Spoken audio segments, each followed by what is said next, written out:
যতগুলো এখানে শোভাযাত্রায় নাম দেয় অ্যাপ্রক্স কতগুলো হতে পারে? আমি আনুমানিক বলতে পারি 180-র মতো আছে, যেগুলো সেন্ট্রাল গভর্নমেন্টে অলরেডি রেজিস্টার্ড। কিছু কিছু আরো বারোয়ারি আছে, তো মোটামুটি ধরে রাখতে পারো 200-র ওপরেই যাবে এটা পুজোটা। কিন্তু এখানে একটা কথা বলার আছে, সব প্রতিমার কিন্তু প্রসেশন বা শোভাযাত্রা হয় না।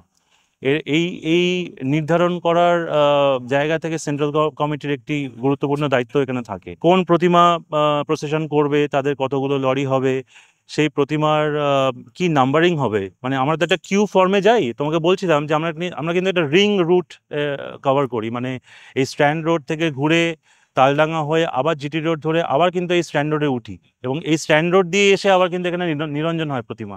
তো এই নাম্বারিংগুলো কিন্তু সেন্ট্রাল কমিটি দ্বারা নিয়ন্ত্রিত এবং গাইডেড। তো সেই ক্ষেত্রে সেন্ট্রাল গভর্নমেন্টের একটা বড় ভূমিকা থাকে। প্রতিমা প্রসেশন হয়ে যাওয়ার পর যে যার বারোয়ারিতে আবার ঢুকে যায়, সেখানে গিয়ে মায়ের গহনা খোলা হয়। না, আমাদের আমাদের বুঝতে অসুবিধা হলো একটু।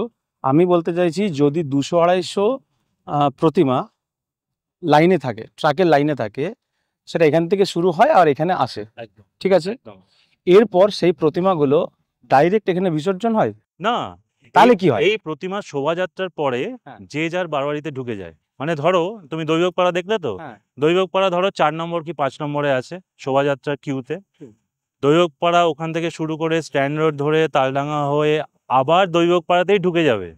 আচ্ছা, দৈবকপাড়াতে ঢুকে যাবে এবং সেখানে ঢুকে যাবে মানে কি? মানে আমি বলতে চাইছি, আমি উদাহরণ দিচ্ছি, একটা রানীমা, ওই যে বিশাল একটা স্ট্রাকচার, রানীমাকে ট্রাকে তোলা হলো, একদম সেই ট্রাক থেকে আবার নামানো হবে? না, ট্রাক থেকে নামানো হবে, ট্রাকেই থাকবে, তারপর খোলা হবে, তারপরে গহনা খোলা হবে, তারপরে মাকে নিয়ে আসা হবে আচ্ছা নিরঞ্জনের জন্য। আচ্ছা, মানে আমরা যেরকম দেখে থাকি যে মানে শোভাযাত্রা মানে এলো, তারপর আস্তে আস্তে করে বিসর্জন হয়ে গেল, একদমই নয়, এটা একদম নয়। এটা সেই ক্ষেত্রে অ্যাপ্লিকেবল যারা শোভাযাত্রা করছেন না।